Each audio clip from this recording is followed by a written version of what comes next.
அனைவருக்கும் வணக்கம். இன்றைய காலகட்டத்தில் ஆண்களுக்கு இருக்கும் மிகப்பெரிய பிரச்சனைகளில் ஒன்றுதான் ஆண்மை குறைபாடு, விந்தணுக்களின் எண்ணிக்கை மற்றும் தரம் குறைவதாகும். இக்காலங்களில் ஆண்கள் பலருக்கு விந்து நீர்த்து போய் உயிரணுக்கள் குறைந்து தாம்பத்திய உறவில் நீண்ட நேரம் ஈடுபட முடியாமல் தவிக்கிறார்கள். இந்த பிரச்சனையை குணப்படுத்துவதற்காக எவ்வளவு வேண்டுமானாலும் செலவு செய்ய அனைவருமே தயாராகவும் உள்ளார்கள். ஆனால் நம் வீட்டில் இருக்கக்கூடிய சில சாதாரண பொருட்களை கொண்டே இந்த பிரச்சனையை நம்மால் தீர்க்க முடியும். அதை பற்றி தான் நம்ம இந்த வீடியோவில் டீட்டெயிலாக பார்க்க போகிறோம். ஸோ முடிந்த அளவுக்கு இந்த வீடியோவை ஸ்கிப் பண்ணாமல் முழுமையாக பாருங்கள். இந்த வீடியோக்குள்ளே போகிறதுக்கு முன்னாடி இந்த வீடியோக்கு ஒரு லைக் பட்டனை ப்ரெஸ் பண்ணிவிடுங்க.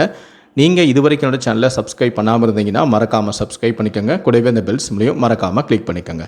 சரி, வாங்க இப்போ நாம் வீடியோக்குள்ளே போகலாம். இதற்கு தேவையான பொருள் நம்பர் 1, பாதாம் பருப்பு. பாதாம் பருப்பு ஆண்களின் பாலியல் ஆரோக்கியத்தை மேம்படுத்துவதிலும் ஆண்மை திறனை அதிகரிப்பதிலும் முக்கியமான பங்கு வகிக்கிறது. இதில் உள்ள துத்தநாகம், செலினியம், விட்டமின் இ மற்றும் ஆரோக்கியமான கொழுப்புகள் டெஸ்டோன் ஹார்மோனை அதிகரித்து விந்தணுக்களின் தரம் மற்றும் இயக்கத்தை மேம்படுத்த உதவுகின்றன. நரம்புகளை வலுப்படுத்தி மலட்டுத்தன்மை பிரச்சனைகளையும் நீக்க உதவுகிறது.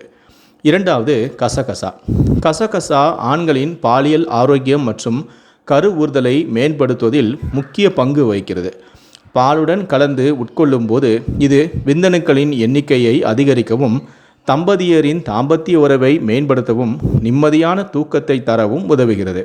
இதில் உள்ள ஆன்டி ஆக்சிடென்ட்கள் மெக்னீசியம், இரும்புச்சத்து போன்றவை ஒட்டுமொத்த உடல் வலிமைக்கும் மலட்டுத்தன்மை பிரச்சனைகளை சரி செய்யவும் உதவும். மூன்றாவது, பூசணி விதைகள். பூசணி விதைகள் ஆண்களின் பாலியல் ஆரோக்கியம் மற்றும் ஆண்மை திறனை அதிகரிக்க மிகச்சிறந்த இயற்கை உணவாகும். இது டெஸ்டோன் ஹார்மோனை அதிகரிக்கும். இதில் உள்ள அதிகப்படியான துத்தநாகம், ஜிங்க், மெக்னீசியம் மற்றும் ஆன்டி ஆக்சிடென்ட்கள் விந்தணுக்களின் தரம், எண்ணிக்கை மற்றும் விரைப்புத்தன்மையை மேம்படுத்தி மலட்டுத்தன்மை பிரச்சனைகளை சரி செய்யவும் உதவுகிறது. சரி, இப்போ செய்முறையை சொல்கிறேன். ஒரு 2-3 பாதாம் எடுத்துக்கோங்க.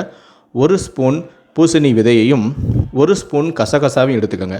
இந்த 3ஐயும் சேர்த்து ஒரு பவுலில் தண்ணி ஊற்றி 2 மணி நேரம் ஊற வைங்க. அதன் பிறகு இந்த கலவையை அப்படியே ஜாரில் போட்டு நல்லா அரைச்சி எடுத்துக்கோங்க. அதன் பிறகு 1 டம்ளர் பாலை எடுத்து கொதிக்க வைங்க. அதில் இந்த கலவையான இந்த 3ஐயும் கசகசா, பூசணி விதை மற்றும் பாதாம் பருப்பை அரைச்ச அந்த இது அப்படியே அதில் ஊற்றுங்க.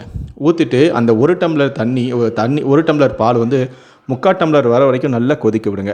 அதன் பிறகு இதை நீங்கள் குடிச்சிங்கன்னா உங்களுக்கு நல்ல சத்துக்கள் உங்களுக்கு கிடைக்கும். மேலே சொன்ன இந்த பிரச்சனைகள் எல்லாமே உங்களால் சரி செய்யவும் முடியும். பின் குறிப்பு: நம்முடைய சேனலில் இதுபோல் சொல்லக்கூடிய மருத்துவ குறிப்புகள் ஒவ்வொருடைய உடல் தன்மைக்கு ஏற்ப மாறுபடும். அதனால் நீங்கள் இதை முயற்சி செய்யும் முன்பு தகுந்த ஆலோசனை பெற்று நீங்கள் பயன்படுத்தவும். தகுந்த ஆலோசனையின்றி பயன்படுத்தும் பட்சத்தில் வரக்கூடிய பின் விளைவுகளுக்கு என்னுடைய சேனல் எந்த விதத்திலும் பொறுப்பு ஏற்காது என்பதையும் நான் தெரிவித்துக் கொள்கிறேன். நன்றி, வணக்கம்.